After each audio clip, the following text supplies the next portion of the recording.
मैं शिवनिक जैन आपका स्वागत करता हूं आपके अपने यूट्यूब चैनल पर। दोस्तों आज की वीडियो यहां पर जो है जीएसटी में लेटेस्ट जजमेंट को लेकर है।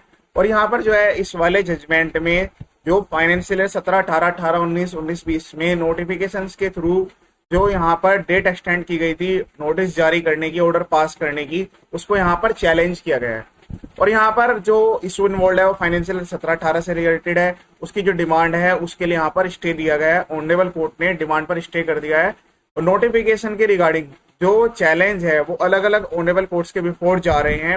वीडियो को पूरा एंड तक देखिएगा, आप समझिएगा। इसी तरीके से अगर अदर ऑनरेबल कोर्ट्स में भी इस टाइप की रिप्रेजेंटेशन जाती है या रिट फाइल होती है तो हो सकता है कि आगे चलकर कुछ इसके फेवरेबल जजमेंट्स भी आ जाएं। लेकिन अभी तक जो है अदर ऑनरेबल कोर्ट्स में से जो भी नोटिफिकेशन के रिगार्डिंग की नोटिफिकेशन को अल्ट्रा वायरस कराने के लिए रिक्वेस्ट की गई है कि ये जो नोटिफिकेशन है ये पावर से बाहर है। 168A में पावर्स जो हैं वो ओवर यूज की गई है, इसके लिए भी रिट पिटीशन फाइल की गई है। लेकिन अभी तक उसके फाइनल जजमेंट आने पेंडिंग है। लेकिन अदर ऑनरेबल कोर्ट्स ने जो डिमांड की रिकवरी है, कोएर्सिव एक्शंस है, उन पर स्टे प्रोवाइड किए। इसी तरीके का यहाँ पर ये ऑनरेबल कोर्ट ने जजमेंट ऑर्डर पास किया है। और ये भी जो है एसएससी को रिलीफ प्रोवाइड करने वाला है, क्योंकि जब तक फाइनल ऑर्डर नहीं आ जाता, जब तक एसएससी के अगेंस्ट में जो डिमांड है उनकी रिकवरी नहीं होगी, इस पर स्टे लगा दिया गया है। अब यहाँ पर पहले फैक्ट्स को समझिएगा और यहाँ पर जो है दूसरे स्टेट के ऑनरेबल कोर्ट्स का भी यहाँ पर रेफरेंस दिया गया है जो कि जजमेंट्स में मेंशन है यहाँ पर।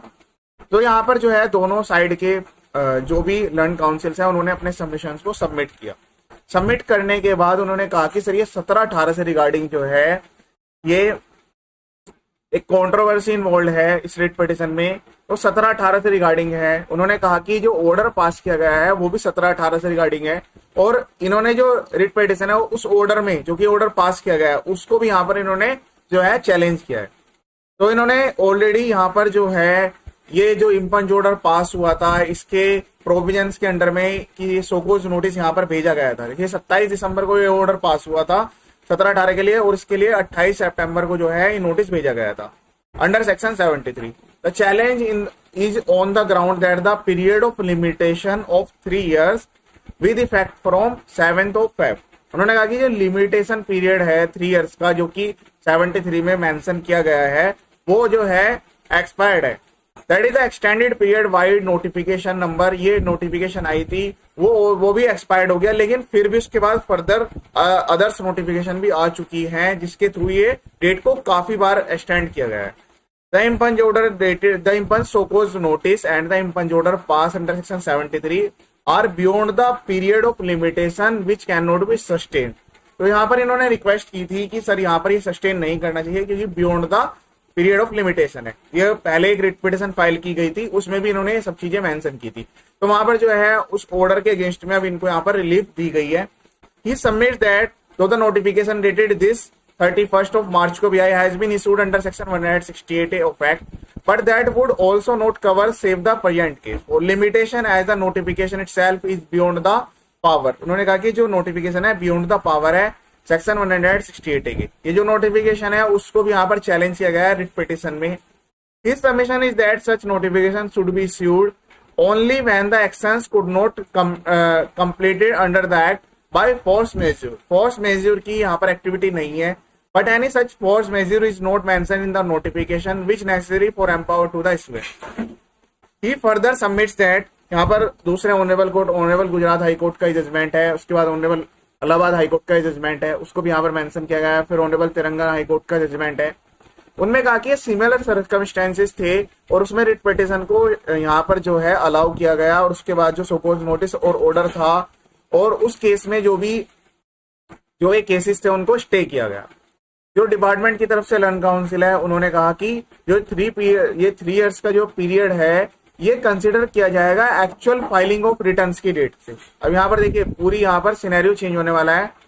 उन्होंने कहा कि एक्चुअल फाइलिंग की डेट से कंसीडर किया जाएगा ना कि ड्यू डेट से। He also prays that for the time to file counter affidavit. उन्होंने कहा कि उनको जो है टाइम की जो है काउंटर एफिडेविट फाइल करने के लिए टाइम दिया जाए। The matter require consideration that the counter affidavit B filed within a period of 4 weeks।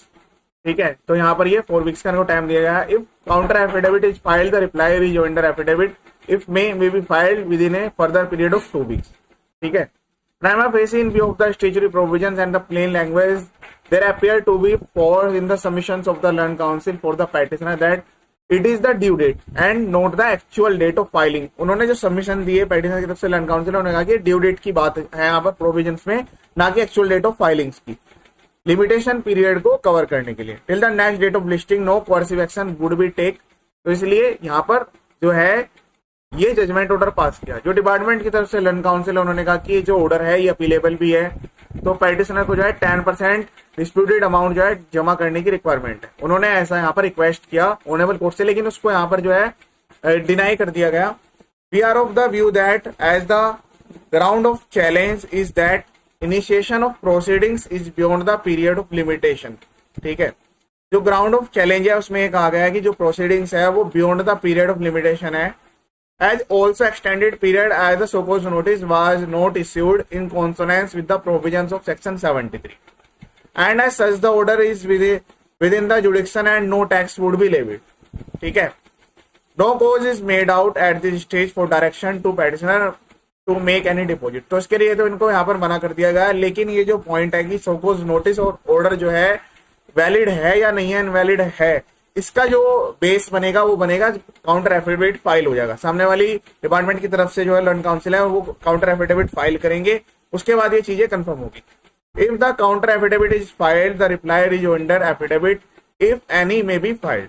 ठीक है, तो यहाँ पर जो है ये भी जो पेटिशन की तरफ से लर्न काउंसिल है वो भी अपने जो एफिडेविट्स हैं वो भी यहाँ पर सबमिट कर सकते हैं।